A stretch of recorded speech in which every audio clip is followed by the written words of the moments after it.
Just got out of the shower and my water pressure is very weak. It just feels like there's someone spitting on me. And there's a few things in this life that are must haves. One is water pressure. I like to feel like I'm going through a car wash.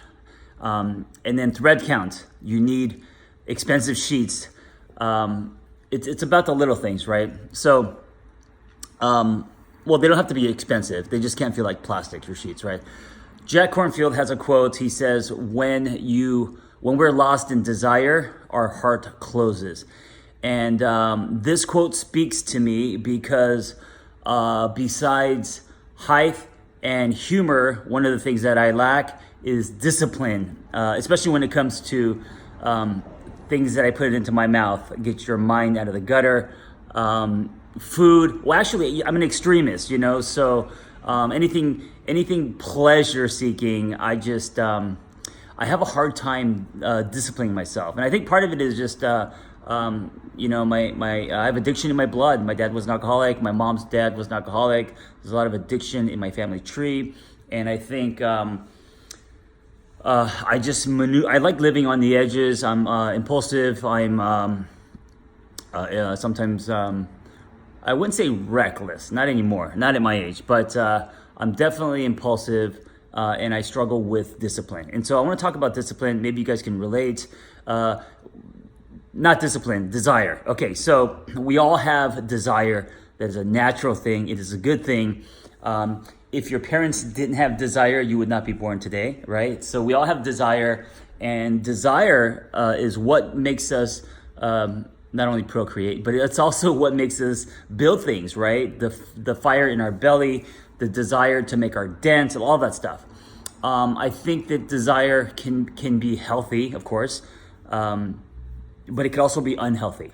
And so there's two ways that I think desire can be unhealthy. One, if you can't control it. So obviously, one donut is great. You may deserve it. You're satisfying a desire, which is good, and that's not. Oh, look at my hair. My hair is falling out and shit. But if you're having 12 donuts, if you're feeding your desire where you're starting to feel sick or shitty about yourself, then that is not a good thing, right? So one way desire can be unhealthy is when you are feeding that desire so much that you don't feel good about you. So whether it's drugs, whether it's sex, whether it's donuts, it doesn't matter, right? And then the other way desire I think can be unhealthy is if your why you are desiring what you're desiring, it doesn't line up with your truth, your story, who you are, your core. If you're not pulling from your solid self, your authentic self, right? So a lot of times we desire things, not because we really want them, but because of the way that it makes us look. Maybe you are desiring a certain career, or maybe you're running toward a picket fence or trying to trace a blueprint that was created by your parents or society, or filtered photos on Instagram. I don't know. Maybe what you're trying to trace is a blueprint that you have been obsessed with on Pinterest. I don't know. But if it's not your truth, if it's outside of self, and your why is not strong, then that desire, I think, can be unhealthy, in that it's going to lead you down a path and down a road that is not honest to you. So I'm a firm believer in designing a life and feeding things that are based on your truth.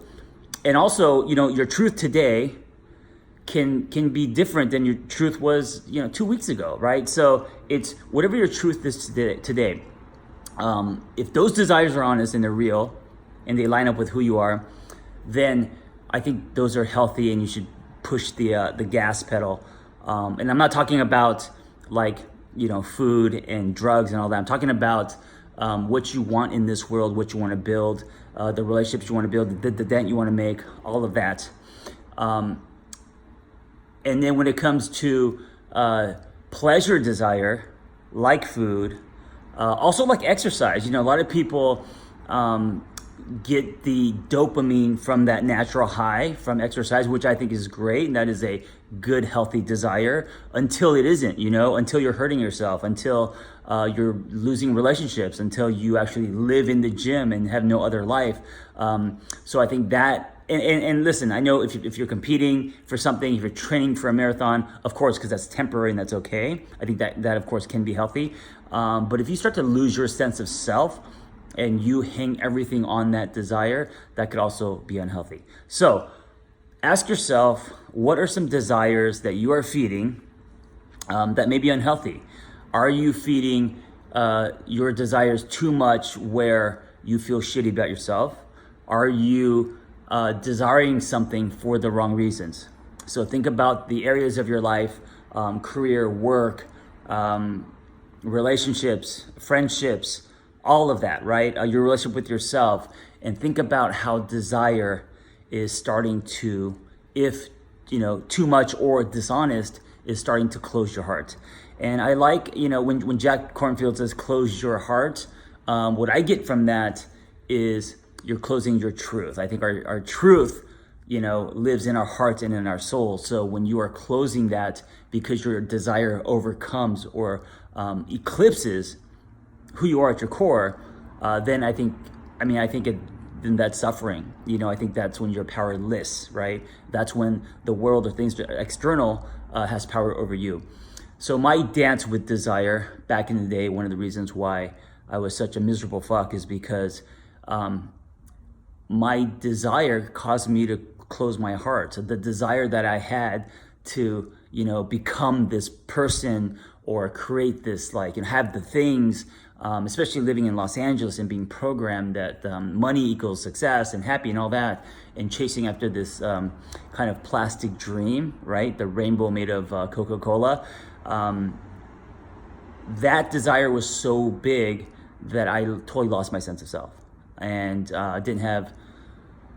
didn't like myself, didn't have a soul, didn't have integrity, all of that stuff. And so my heart was closing as my desire, which was false, and coming from a place of seeking approval and validation, was growing, if that makes sense. So check your desire and make sure that your shower has really good water pressure, because you deserve that shit.